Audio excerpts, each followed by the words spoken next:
Garrett Cole walked into Mountain Range Arms on a Saturday morning in July, looking exactly like what he was, a working man. Worn leather jacket, faded jeans, boots with the heels ground down from years of concrete floors and long shifts. He didn't check his reflection in the glass door on the way in. He didn't adjust his collar or straighten up for anyone. He walked to the display case, looked through the glass at the row of handguns lined up beneath the fluorescent lights, and pointed to one near the center. "I'd like to see the Glock 19, he said.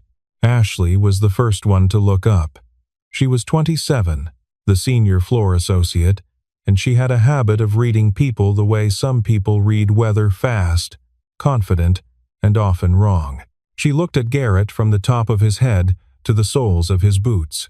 She took in the jacket, the jeans, the quiet way he stood with his hands loose at his sides. Then she smiled, the particular smile of someone who has already decided the answer before hearing the question. "You know that one runs close to $800, right?" She said it politely. She said it the way you'd warn someone that a restaurant was out of their price range, helpful, almost kind, except for the edge underneath it that wasn't kind at all.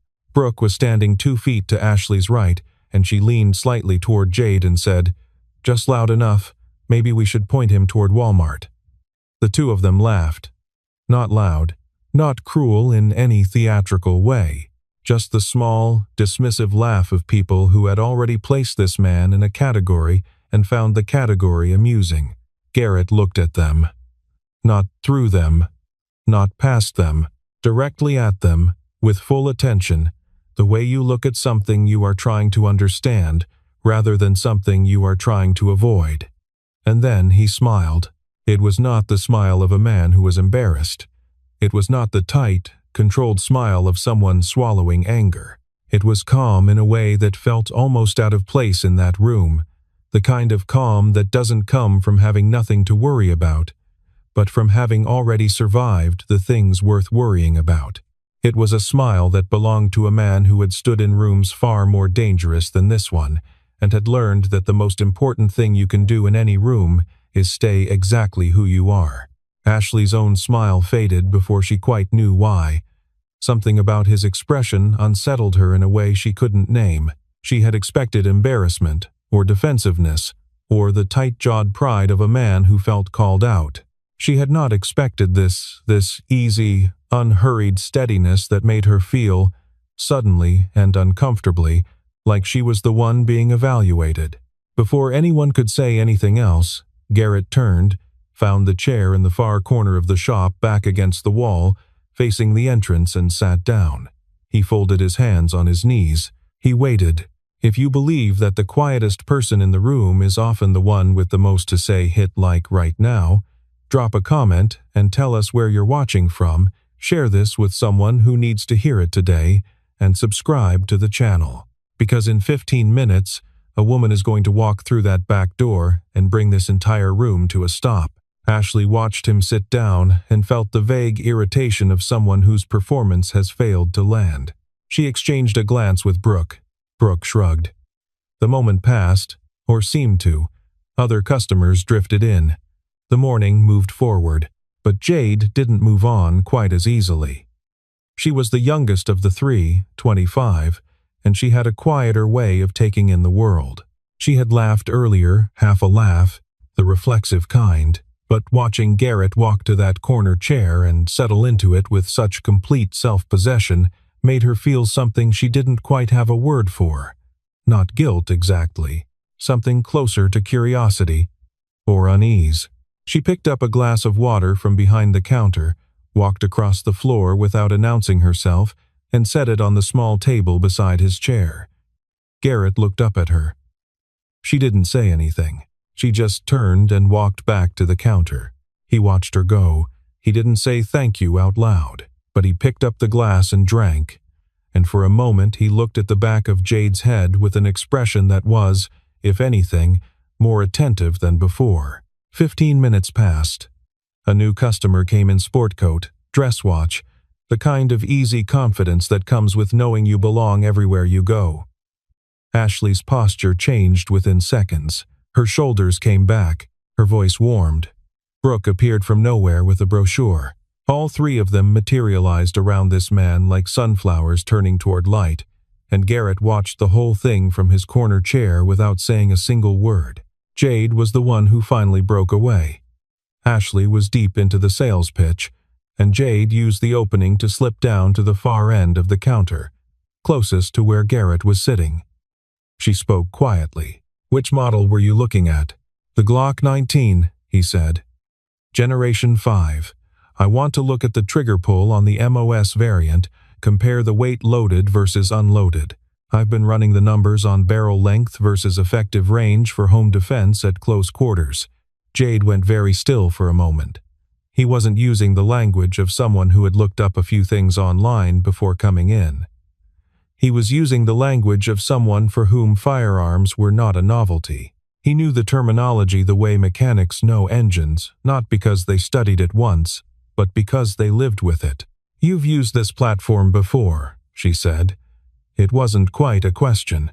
"A little," he said. She held his gaze for a second, then reached below the counter and pulled out the background check form. "Federal paperwork, standard issue. I'll need you to fill this out before we can show you anything from the case," she said. "Standard procedure." He nodded, took the form and pen, and began filling it out. She went to pull the Glock from the case. When she came back, the form was sitting on the counter, filled out in the clean, practiced handwriting of a man who had signed his name to many official documents in his life. She set the handgun on the felt mat and reached for the form, and then she stopped. She read the line under previous occupation. She read it again. Her eyes moved down the page to the emergency contact line, to the next of kin field, and she read those too. And something shifted in her face, not surprise exactly, but a heaviness, a recalibration. She looked up slowly, across the length of the store, to where Garrett had been sitting. He was in the same position. Back straight, hands on his knees, eyes on the front door. Jade folded the form carefully, set it on the counter, and said nothing. But she did not look at Garrett the same way again. The back door opened at 11:14 in the morning.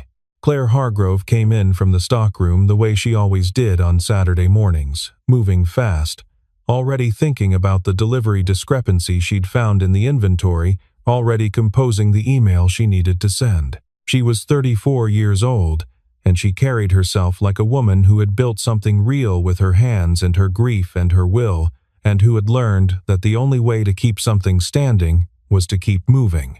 Her hair was the color of dark honey, pulled back simply. She wore a white button-down and tactical pants, and a small name badge on her chest that said Hargrove owner, and she was, by any ordinary measure, exactly the kind of woman people tended to notice when she walked into a room. But she wasn't thinking about any of that. She was thinking about the inventory. She made it 3 steps past the door before she stopped. It wasn't a sound that stopped her. It wasn't anything anyone said. It was the sight of a man sitting in the corner chair, the back against the wall chair, the chair that every person who had spent time in a combat zone eventually gravitated toward without thinking about it, sitting with his hands on his knees and his eyes on the front entrance, in the posture of someone who had learned to stay ready not as a discipline but as a reflex. Claire Hargrove had grown up watching her father sit that way. She stood in the middle of the floor for several seconds. Around her, the shop moved normally. Ashley was still talking to the man in the sport coat. Brooke was restocking a shelf display. Jade was standing very still behind the counter. None of them saw what Claire was seeing. None of them were looking for it. She walked toward Garrett, not around the counter, not through the formal architecture of the transaction. She crossed the open floor directly, and she stopped in front of his chair. And she looked at him the way her father had taught her to look at the world, not at the surface of a thing, but into it. "Did you serve?" she asked. Her voice was quiet. Not the professional quiet of a business owner managing a situation. The quiet of someone asking a question whose answer actually matters. Garrett looked up at her. Something in her face, the directness of it, the absence of performance, made him answer without the usual hedge. 101st Airborne, he said. 8 years. Claire Hargrove closed her eyes. just for a moment, just long enough to do something private with what she had just heard. When she opened them again, there was something in her expression that couldn't be faked and couldn't be learned, the particular quality of someone who has loved a soldier and lost one and never fully stopped carrying the weight of that loss. She took one small step back, she drew herself upright, and she raised her right hand in a salute that was crisp and unhurried and entirely sincere. "Sir," she said, "it's an honor." The shop went quiet. Ashley's mouth opened. She didn't close it right away. The man in the sport coat looked over. Brooke turned from the shelf she was restocking and stood with a box of ammunition in each hand, not moving. Jade looked at Claire, then at Garrett, then down at the folded form on the counter, and the weight of what she had read there settled over her like a second understanding. Garrett looked at Claire for a long moment. He didn't stand. He didn't say anything right away. He just let the gesture land the way it was meant to, not as a performance, not as a transaction, but as something given freely by someone who understood exactly what she was giving and why. Then, quietly, he said, "Thank you." It was the most he had said in the last 45 minutes. It was also the most he had needed to say. Claire led him to the back office, not because the situation required it, but because she found she didn't want to have this conversation in the middle of the floor. She had things she wanted to say that belonged in a quieter space. The office was small and practical, a desk, 2 chairs, a filing cabinet, a corkboard covered in supplier contacts and compliance reminders, and on the desk, positioned so that it was the first thing you saw when you sat down, a framed photograph, 8 by 10. A man in dress uniform, standing before an American flag, smiling with the uncomplicated happiness of someone who believed entirely in what he was doing. He was handsome in the direct, unself-conscious way of men who never thought much about being handsome, and his eyes had a warmth in them that photographs don't usually capture, but this one had. Sergeant First Class David Hargrove. Killed in action, Kandahar Province, Afghanistan, 2012. Claire had been 21 years old. She didn't explain the photograph immediately. She just sat down across from Garrett and let him see it, and waited for whatever came next. "I want to apologize for what happened this morning," she said, "in my store, with my employees. That should not have happened." Garrett looked at the photograph, then at her. His expression was unhurried. "It wasn't your fault," he said. "The store is my responsibility," she said. "So it is." She told him briefly, without dramatizing it, about her father, about growing up in a house where service was not an abstraction but a daily reality, the discipline of it, the sacrifice of it, the love that ran underneath it like a current. Her father had taught her to shoot when she was 9 years old, not because he thought it was important for her to be armed, but because he thought it was important for her to understand that a tool was only as good or as dangerous as the person who held it, and that responsibility was not a concept you taught in the abstract. You taught it with your hands. You taught it by showing up. Her father had shown up every single day of her life in every way that mattered, and she had not fully understood until he was gone what an extraordinary thing that ordinary consistency had been. About the phone call she had received on a Tuesday morning in March when she was a junior in college, studying for a midterm on contract law that she never ended up taking. About the voice on the other end that had been careful and formal and apologetic in a way that told her everything before the words did. About the folded flag, presented to her at the graveside by a soldier who could not have been more than 22 years old and who held it with a gravity that she had never forgotten. About the months that followed, the particular grinding silence of grief that doesn't make a sound because the person it misses never needed noise to fill a room. About deciding, eventually, that the only thing she could think to do with the grief and the insurance settlement and the small savings her father had left her was to build something in his name, a place where the people who had served the way he served would walk through the door and be treated the way he deserved to be treated, where no one would look at a man's jacket and decide the conversation was already over. "That's what this place is supposed to be," she said. "That's what it's supposed to mean." She paused, looking at the photograph. And this morning it wasn't. Garrett was quiet for a moment. He looked at the photograph again, the way a person looks at a photograph when they recognize something in it. Not just see it. "He's proud of you," he said, plainly, without sentimentality, the way a man says something true. Claire looked at him. For a moment she didn't speak.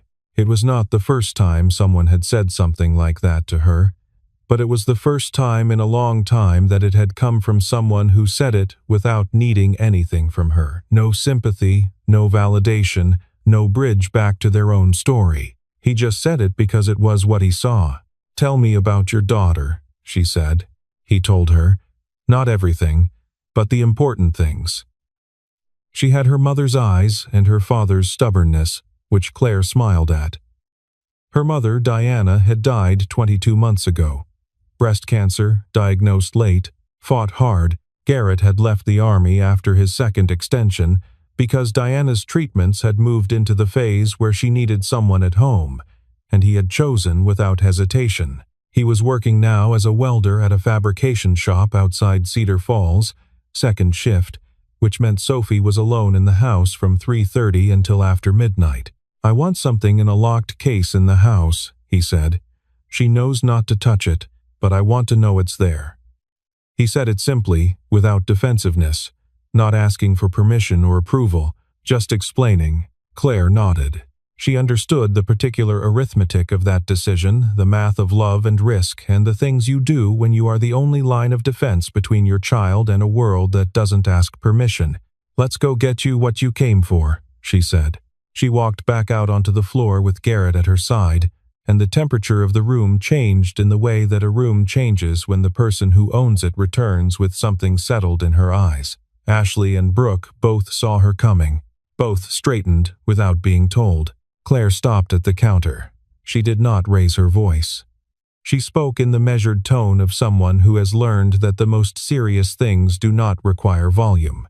"Ashley," she said, "can you explain to me why this customer has been sitting in that chair for the better part of an hour when we have the model he requested in stock and in the case?" Ashley opened her mouth. What came out was a version of the explanation she had been assembling in her head. Protocol. The background check. Procedure. The words were technically accurate and entirely beside the point, and they both knew it. "Our procedures apply to every customer equally," Claire said. "They are not a tool we use to manage people we've decided don't belong here. They are not flexible based on what kind of jacket someone is wearing." She paused. "Is that understood?" "Yes," Ashley said. Her voice was smaller than usual. Claire turned to include Brooke in the statement without singling her out further, and then she did something that she had not planned to do when she walked back out onto the floor. She turned back to Ashley and said it not loudly, not performatively, but clearly and in front of everyone. "The man you laughed at this morning received the Army Commendation Medal for pulling 3 of his teammates out of a kill zone during an ambush in Afghanistan in 2013. That information was in the system, the veteran priority registration this store has maintained for 4 years. It was there to be seen by anyone who looked." Jade, at the end of the counter, was very still. She had looked, she had seen it. She had not said anything, and the knowledge of that sat in her chest with a specific, uncomfortable weight. Ashley said nothing. She looked at the counter. Then she looked at Garrett, who had come to stand quietly in the doorway of the back hallway, and who was watching Claire with an expression that was not quite surprise, but something adjacent to it, the look of a man encountering someone who operates by a code he recognizes.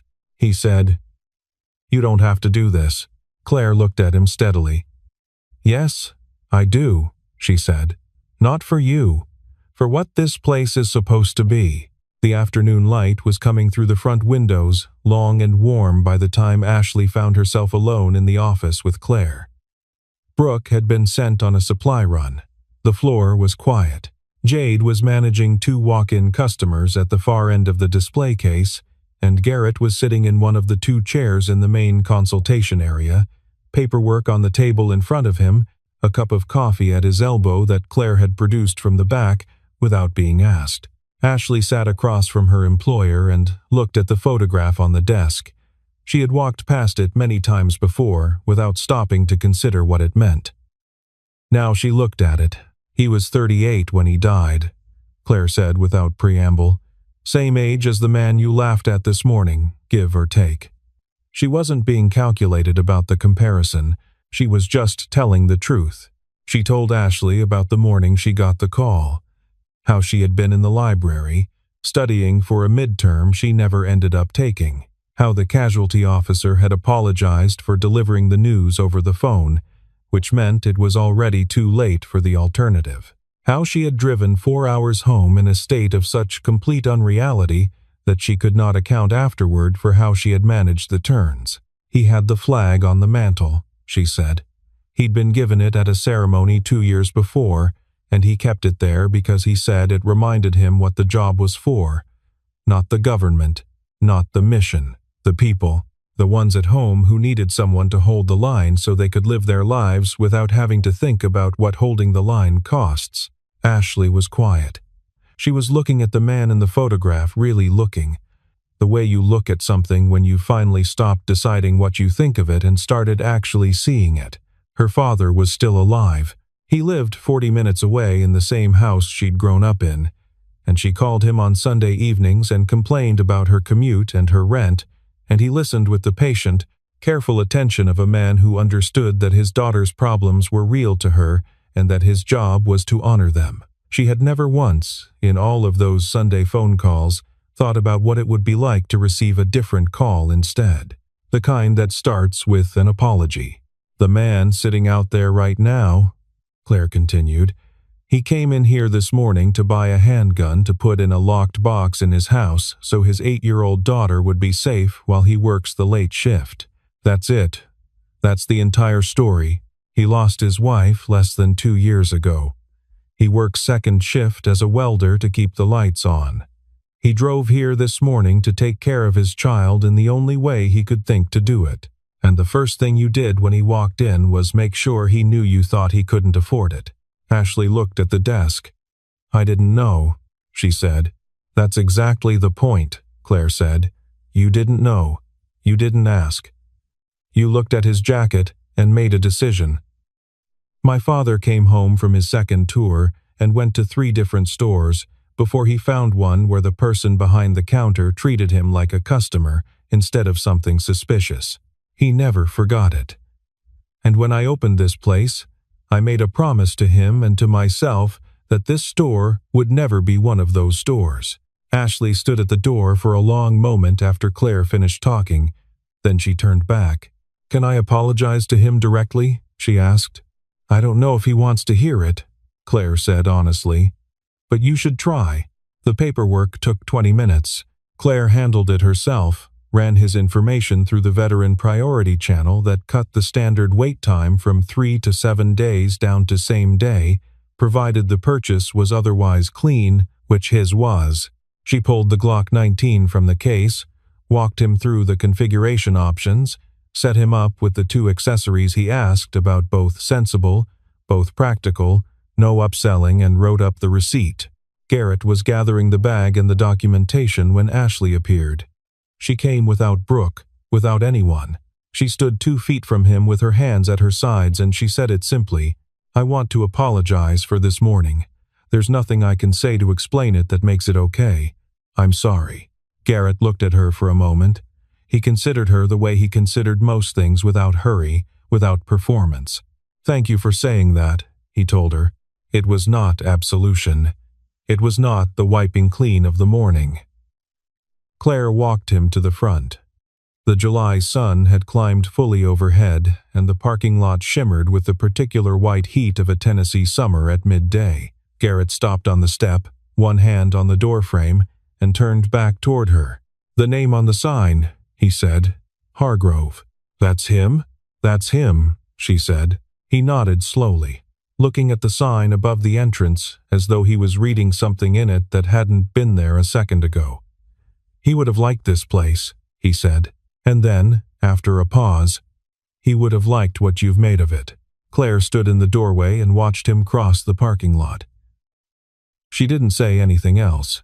There was nothing left to say, and she had learned, somewhere in the years since her father died, that some moments are completed by silence. He reached his truck, an older F-150, dark blue, the kind of truck that gets used rather than displayed, and didn't look back before getting in. She watched the truck back out of its space. She watched it reach the parking lot, exit, and pause for a second at the road. Then she went inside. Garrett sat in the truck for a moment before starting it. He rested his hands on the wheel and looked through the windshield at the middle distance, the way you look at nothing when you're actually looking at something internal. The box from the gun shop was on the passenger seat. The paperwork was folded in the bag beside it. He thought about Diana. Not the end of it, not the hospital, not the quiet Tuesday in October when she had simply stopped, but the earlier version, the one he kept on purpose. Diana at the kitchen table with her coffee and her crossword puzzle, Sunday morning, bare feet. Diana at Sophie's first school play, making eye contact with him across the auditorium in that private way couples develop over years of shared attention to a shared thing they love. Diana on the back porch in the evenings, the summer before the diagnosis, talking about things that seemed ordinary then and enormous now, about whether they should get a dog, about whether Sophie would take to music or to sports, about what they wanted the next 10 years to look like. They had been so specific. They had made so many plans. And then the plans had simply ended, the way things end without announcing themselves, and he had been left alone in the house with a 7-year-old and a set of blueprints for a life that no longer had its architect. Diana saying, 2 weeks before she died, with the particular clarity that sometimes comes at the end, "You're going to be okay. Both of you. I need you to know that." He had not entirely believed it. But he had held it, the way you hold a thing that might be true. He thought about the woman who had walked through the back door of that shop at 11:14 in the morning, and the look on her face when he had said the name of his unit, and the salute she had given him, not as a gesture, not as a customer service moment, but as the act of a woman who had learned the meaning of that gesture at the greatest possible cost, and chose to give it anyway. He thought about what she had said in the office, about her father, about what the store was for. He thought about the way she had looked at Sophie's drawing, not quickly, not politely, but with the full weight of her attention. There was something in Claire Hargrove that he recognized the way you recognize a key that fits the same lock as yours. Not identical, not interchangeable, but shaped by the same kind of door. He picked up his phone and called Sophie's cell. She answered on the second ring, which meant she was somewhere comfortable, probably on the couch, probably watching something she wasn't supposed to be watching before lunch. "Hey, Bug," he said. "Dad." A pause, the particular energetic pause of an 8-year-old recalibrating toward conversation. "Did you get it?" "I got it. Did you get ice cream too?" He laughed. It was the first time he had laughed all morning, and it came out easy and real, the way laughter does when it isn't performed. "I didn't get ice cream," he said, "but we can fix that. I'm on my way." "Okay." Another pause. "Dad?" "Yeah, you sound different." He thought about that. Good different or bad different? A long, considering silence. Sophie's silences were always longer than you expected. She had gotten that from Diana. Good different, she decided. "I'll be home in 20 minutes, he said. He started the truck. As he pulled out of the parking lot, he checked the rearview mirror, a habit, automatic. The legacy of years of training that had long since become instinct. In the mirror, behind the truck, he saw the front of Mountain Range Arms receding in the distance, and in the doorway, just visible, Claire Hargrove, standing with her arms crossed, watching his truck reach the road. She turned back inside before he pulled into traffic. He drove home. But the image of her standing there stayed with him for the rest of the day and into the evening, and was still there in some quiet corner of his mind when he turned off the light in Sophie's room that night and stood for a moment in the dark hallway, listening to his daughter breathe. 3 weeks later, Garrett Cole pulled into the Mountain Range Arms parking lot on a Saturday morning. Same truck, same jacket, same boots. But he was not alone. Sophie climbed out of the passenger side in the enthusiastic, slightly disorganized way of 8-year-olds exiting vehicles, and she had a piece of paper in her hand that she had been protecting during the entire drive, with a seriousness she typically reserved for very important things. She had been working on it since Thursday, and she had told Garrett that it was for the lady at the gun shop, and when he had asked how she knew about the lady at the gun shop, Sophie had looked at him in the long-suffering way she had inherited entirely from her mother and said that he talked about it more than he thought he did. He had not argued the point. Claire was behind the front counter when they came in. She looked up at the sound of the door, and her face did the thing faces do when the person arriving is someone unexpected but welcome, a brief brightening, quickly composed. She looked at Sophie, then at Garrett. Sophie crossed the floor with the directness of a child who has decided something and gone ahead with it. She held out the piece of paper with both hands. "I drew your store," she said. "Dad told me about it." Claire took the paper carefully and looked at it. It was drawn in the ambitious mixed-media style of third-graders everywhere, crayon and marker, some pencil, a level of perspective that prioritized feeling over geometry. There was a building, rendered in brown with a sign on top. There was a man in a brown jacket standing in front of it. And there was a woman with yellow-orange hair standing next to him, close enough that their shoulders were almost touching. They were both smiling. Claire looked at the drawing for a long moment. She did not say anything immediately, and Garrett recognized the quality of the silence. It was the same silence he had occupied in his truck 3 weeks ago, the silence of someone letting something settle into a place that matters. "This is beautiful," Claire said finally. "I used the good markers," Sophie told her, with the earnest pride of someone explaining their process. "The ones I'm not supposed to use for homework." Claire smiled at that, a real smile, the unguarded kind. "I'm going to put this on my wall," she said. In the office, Ashley had come out from the back at the sound of the door, and she stood now at the end of the counter watching Sophie with an expression that was different from any expression she had worn 3 weeks ago. Quieter, more considered. She came around the counter and crouched down to Sophie's level. "This is really good," she said, nodding at the drawing. "You're a good artist." Sophie looked at her appraisingly. "Thank you," she said. "My dad says if you're going to do something, you should do it right." Ashley looked up at Garrett. He met her eyes and gave a small, unhurried nod. Not forgiveness, fully. Not the erasure of the morning.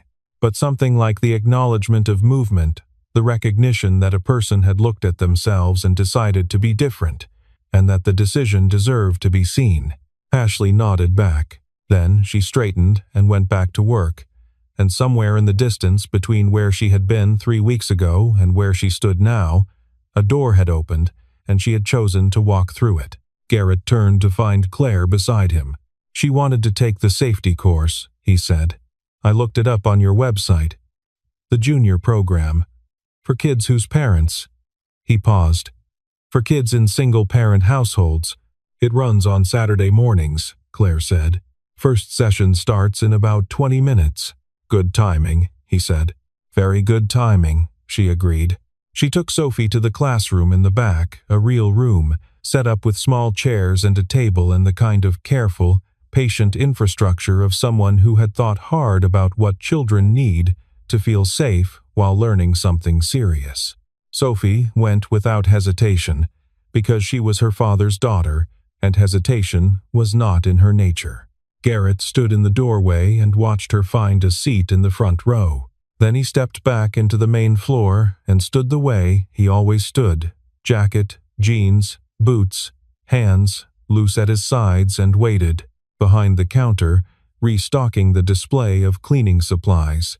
Jade glanced over at him and gave a small nod that carried more in it than the gesture itself. He returned it. The morning light was coming in clean and level through the front windows when Claire came back out of the classroom, closing the door quietly behind her. She stopped next to Garrett in the doorway. For a moment, neither of them spoke. "She's going to be good at this," Claire said. She's good at everything she decides to be good at, Garrett said. Claire nodded. She was quiet for a moment. Then, the session runs for an hour. There's coffee in the back office. If you want to, she stopped. Started differently. You're welcome to wait here. He looked at her. I was planning to.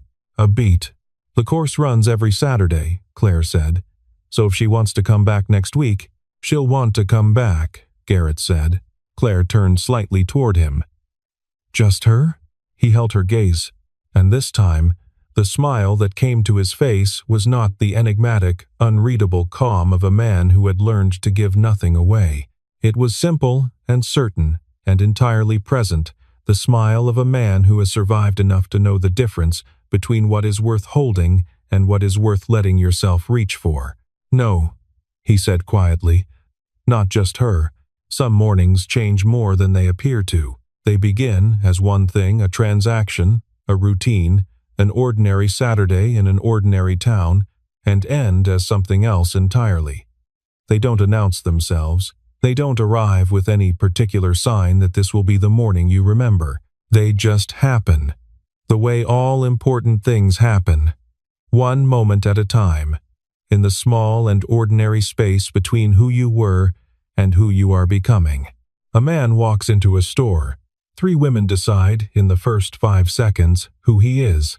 And then, a door opens from the back, and someone who knows how to look at the world with the eyes of someone who has lost something irreplaceable looks at that man and sees him, not his jacket, not his silence, not the particular worn quality of a person who has been carrying more than their share for longer than anyone around them knows.